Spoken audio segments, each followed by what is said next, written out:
در این ویدیو به معرفی و بررسی یک ابزار جدید در تریدینگ ویو خواهیم پرداخت که با استفاده از حجم‌های معاملاتی بهتون کمک میکنه نقاط کلیدی بازار رو شناسایی کرده و بفهمید چه زمانی قدرت خرید یا فروش بیشتر هست. اگه به تحلیل حجم و رفتار بازار علاقه دارین، پیشنهاد میکنم ادامه ویدیو رو با بنده همراه باشید. دوستان عزیز سلام، من علیرضا هستم و به گلدن تریدینگ سیستم خیلی خوش اومدین. اندیکاتوری که در تصویر مشاهده میکنید یه ابزار پیشرفته و قدرتمند برای شناسایی نواحی حمایت و مقاومت، شناسایی روند و تجزیه و تحلیل رفتار حجم معاملات هست که به معامله‌گران کمک میکنه تا از نظر حجمی فعالیت‌های بازار رو بهتر درک کرده و اطلاعات دقیق‌تری از نحوه شکلگیری قیمت و عرضه و تقاضا به دست آورند. این اندیکاتور برخلاف اندیکاتورهای سنتی که بر اساس مرزهای ثابت به صورت استاتیک عمل می‌کنند، این ابزار به صورت دینامیک نواحی حجمی رو در دو بخش بالایی و پایینی محاسبه و نمایش میده که به صورت لایو با هر کندل به روزرسانیش انجام میشه و اما اندیکاتور با توجه به سقف‌ها و کف‌های اخیر بازار نواحی کلیدی تحت کنترل رو با رنگ‌های قرمز و سبز نمایش میده که بهتون کمک میکنه بدونید در کجا عرضه و تقاضا در حال شکل گیری هست. با توجه به میزان حجم معاملات که در این نواحی داشتیم، اندیکاتور پروفایل های حجم را بهتون نمایش میده که میتونید نواحی مهم رو تفکیک کنید، ولی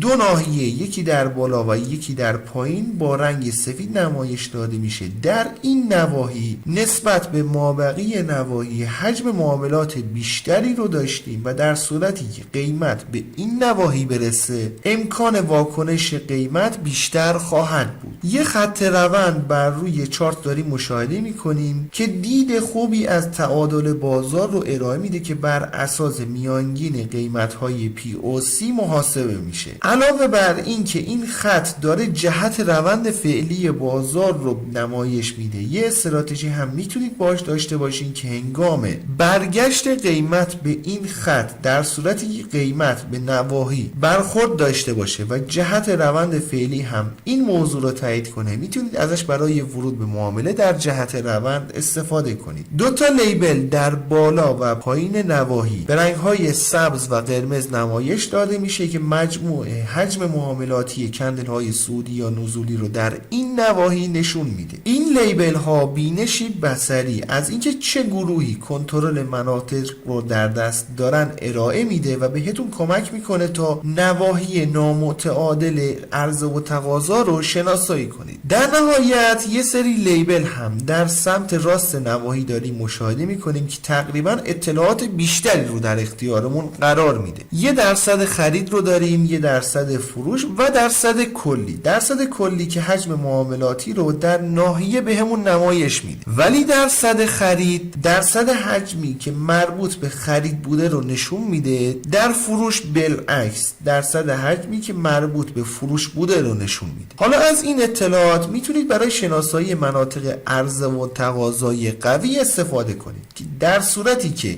درصد خرید بالایی رو داشتیم و درصد کلی هم یه عدد بالایی رو نشون میداد، یعنی اینکه تمایل به خرید در اون ناحیه بیشتر هست. ولی اگه درصد فروش بالاتری رو داشتیم و درصد کلی هم یه عدد بالایی رو نمایش میداد، یعنی اینکه در این ناحیه تمایل به فروش بیشتر هست. با این تفاسیر در این چارت ناحیه قرمز رنگ تمایل به فروش بیشتر از خرید هست، بنابراین انتظار واکنش و برگشت قیمت رو خواهیم داشت. و اما در ناحیه سبز رنگ حجم کلی بیشتری رو نمایش میده، ولی اگه دقت کنید تمایل به فروش بیشتر از تمایل به خرید هست. بنابراین در این ناحیه سبز رنگ در صورتی که قیمت بهش برسه انتظار بازگشت قیمت رو قاعدتا نباید داشته باشیم، چون تمایل به فروش بیشتر از خرید هست. این اطلاعات بهتون نگاهی عمیق‌تر از اینکه چه کسی کنترل سطوح رو در دست دارن در اختیارتون قرار میده. این اندیکاتور دوستان همونطور که تا الان متوجه شدین اطلاعات تحلیلی بسیار خوبی رو در اختیارتون قرار میده و اگر با سایر سبک‌های تحلیلی تکنیکی بتونید تلفیقش کنید کنید قطعاً به نتایج بسیار خوبی خواهید رسید. برای انداختن اندیکاتور روی چارت باید وارد سربرگ ایندیکیتورز بشیم. در تب سرچ بار عبارت